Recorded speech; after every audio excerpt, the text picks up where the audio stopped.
The crystalline halls of the Valenth Palace stretched endlessly before Elio, each surface reflecting the violet light of the system's twin suns. He had been warned 3 times during the shuttle descent. Do not touch anything. Do not speak unless spoken to, and above all, do not approach the royal family. The Valenth were a proud species, their chitinous armor gleaming like polished obsidian, their 6 eyes capable of detecting the slightest hostile intent. Elio was humanity's last hope for an alliance. The war with the Krathek swarm had pushed human colonies to the brink of extinction, and the Valenth possessed weapons technology that could turn the tide. But they were notoriously difficult to negotiate with. Hundreds of species had tried and failed. Ambassador Elio of Earth? The herald's voice echoed through the throne room, each syllable clicking with alien precision. You stand before Queen Zaldera, sovereign of the 12 moons, keeper of the ancient flame.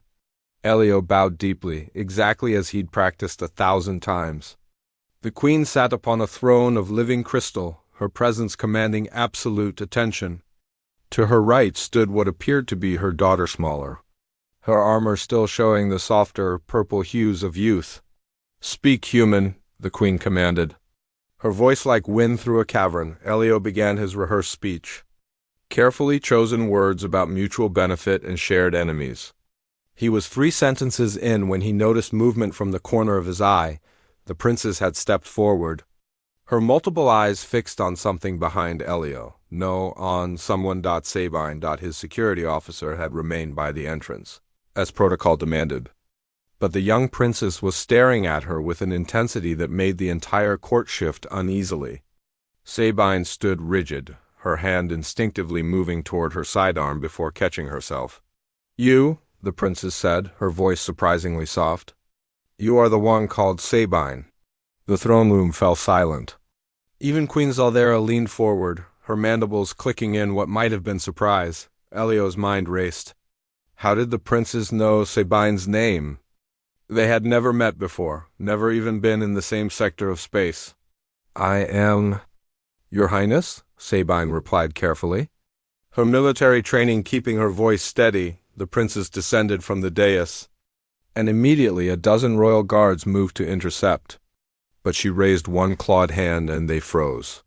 3 cycles ago, the princess said, now addressing the entire court, I was on a survey mission to the Kepler belt. Our ship was caught in a debris field. Our engines failed. We sent distress signals, but we were in neutral space. No one came. No one cared if the daughter of Zaldera died in the cold void. Elio's breath caught. He glanced at Sabine, whose face had gone pale. Except one, the princess continued, moving closer to Sabine with each word. A human patrol ship, small and insignificant by our standards. It had no obligation to help. My people and yours were not allies. We had never even spoken. But they came anyway. The queen rose from her throne, the first time she had moved since the audience began. The human captain, this woman risked her ship, her crew, her own life navigating the debris field to reach us. She could have claimed salvage rights to our vessel. She could have held me for ransom. Instead, she gave us supplies, repaired our engines, and asked for nothing in return. The princess was standing directly before Sabine now, and Elio could see tears, actual tears, forming in those alien eyes. I asked her why, the princess said, her voice breaking. Why would you risk everything for strangers? And do you know what she said? Sabine's own eyes were glistening. Because someone needed help, she whispered. Because someone needed help, the princess repeated. Not for profit. Not for alliance. Not for glory. Because it was right.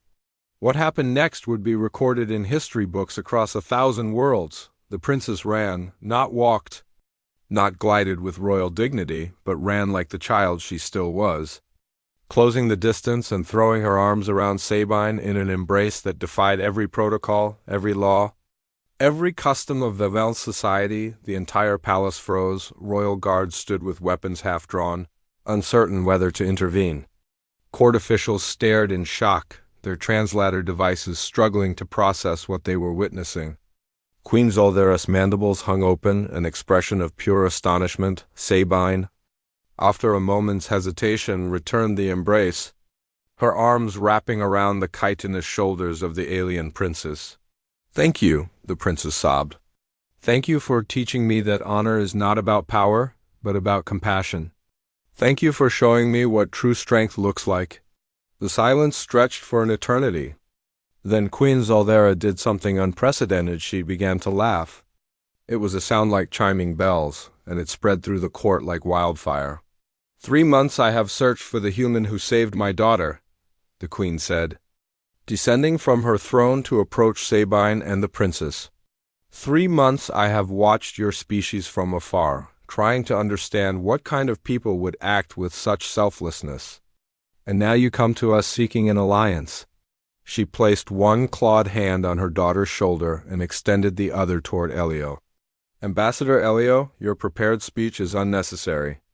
Any species that produces individuals like Captain Sabine is a species worth standing beside. The Veln will join your fight, not as distant allies, but as brothers and sisters in arms." Elio felt his knees weaken with relief. Humanity was saved, not by his diplomacy, but by one woman's simple act of kindness months ago. In the dark between stars. As the court erupted in clicking approval and the formal alliance documents were prepared, Elio watched Sabine and the princess talking quietly. Still holding hands across the vast divide of biology and culture, humanity had earned its place among the stars, not through superior weapons or cunning negotiations, but by remembering a simple truth, that compassion knows no borders, and that helping someone in need is always the right choice. The Veilth had learned what it meant to be human that day. But in truth, Sabine had simply shown them what it meant to be good. End.